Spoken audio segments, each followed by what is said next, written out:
Hi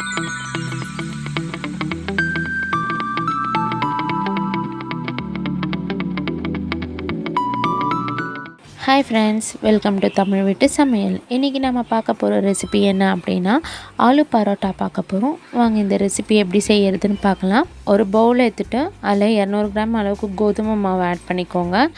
அதில் தேவையான அளவுக்கு உப்பு சேர்த்துக்கிட்டு ஒரு 3 டேபிள் ஸ்பூன் அளவுக்கு எண்ணெய் சேர்த்துக்கோங்க. தண்ணி கொஞ்சம் கொஞ்சமாக ஆட் பண்ணி நம்ம மிக்ஸ் பண்ணி வச்சுக்கலாம், சப்பாத்தி மாவு மாதிரி.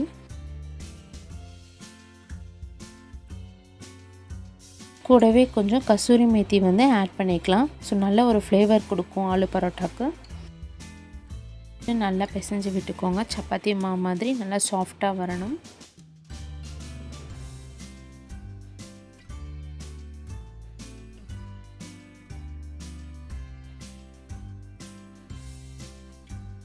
ஆயில் அப்ளை பண்ணிவிட்டு ஒரு 10 மினிட்ஸ் அப்படியே செட் ஆகிறதுக்காக மூடி போட்டு எடுத்து வச்சிடலாம்.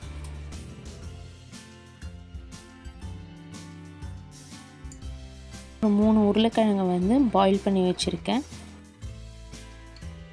பொடியாக நறுக்கி வச்ச வெங்காயம் ஆட் பண்ணிக்கலாம்.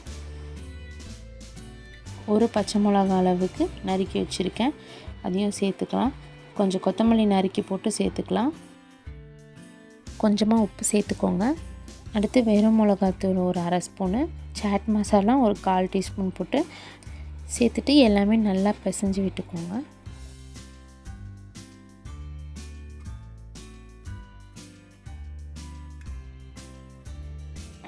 கொஞ்சமாக அந்த மாவை திரட்டி விட்டுட்டு சப்பாத்தி மாதிரி தேய்ச்சி எடுத்துக்கலாம்.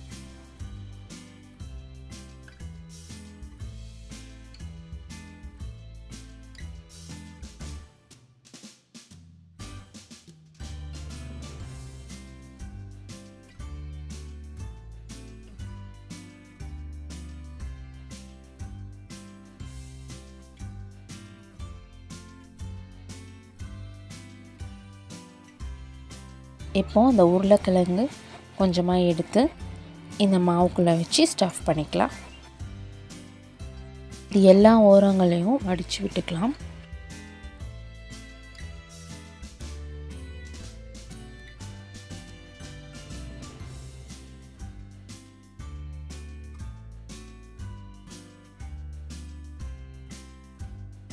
இந்த மாதிரி மடித்து விட்டுட்டு மேலே இருக்கிற எக்ஸ்ட்ரா மாவை மட்டும் எடுத்துடலாம். எல்லாமே ஒன்று சேர அமுத்தி விட்டுட்டேன். இப்போ மறுபடியும் கொஞ்சம் மாவு தெளிச்சுட்டு சப்பாத்தி மாதிரி உருட்ட ஆரம்பிச்சிடலாம்.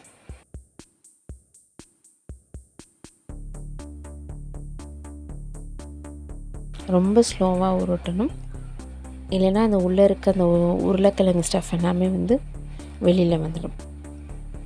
ஸோ அதனால் பார்த்து மாவு தெளித்து உருட்டி விடுங்க.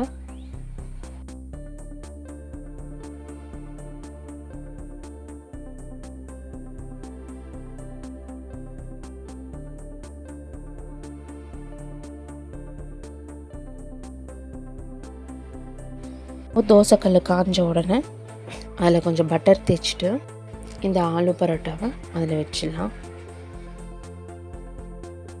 மீடியம் ஃப்ளேமில் வச்சு இதை சுட்டு எடுக்கணும்.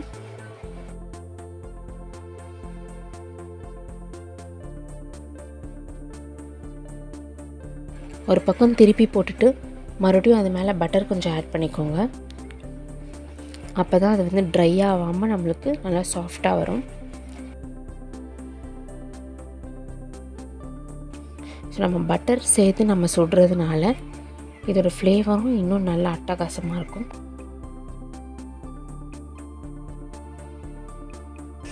அவ்வளோதான். இந்த மாதிரி மீடியம் ஃப்ளேமில் வச்சு நீங்கள் இந்த பரோட்டாவை சுட்டு எடுத்தீங்க அப்படின்னா உங்களுக்கு டேஸ்டியான ஆலு பரோட்டா ரெடி ஆகிடும்.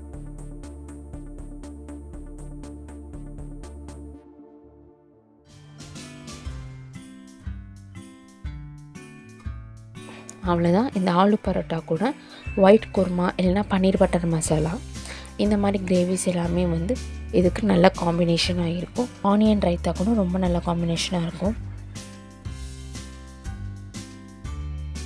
ஸோ பார்த்திங்கன்னா நம்மளோட ஆலு பரோட்டா எவ்வளோ நல்லா சாஃப்டாக இருக்குது. இந்த வீடியோ பிடிச்சிருக்கோன்னு நம்புகிறேன். பிடிச்சிருந்தா கண்டிப்பாக லைக் பண்ணுங்கள், ஷேர் பண்ணுங்கள், கமெண்ட் பண்ணுங்கள். ஸோ நம்ம சேனலில் புதுசாக பார்க்குறீங்க அப்படின்னா சப்ஸ்கிரைப் பண்ணுங்கள். பக்கத்தில் இருக்க பெல் ஐக்கானையும் கிளிக் பண்ணி விட்டுருங்க. Thank you friends. Bye bye. Take care.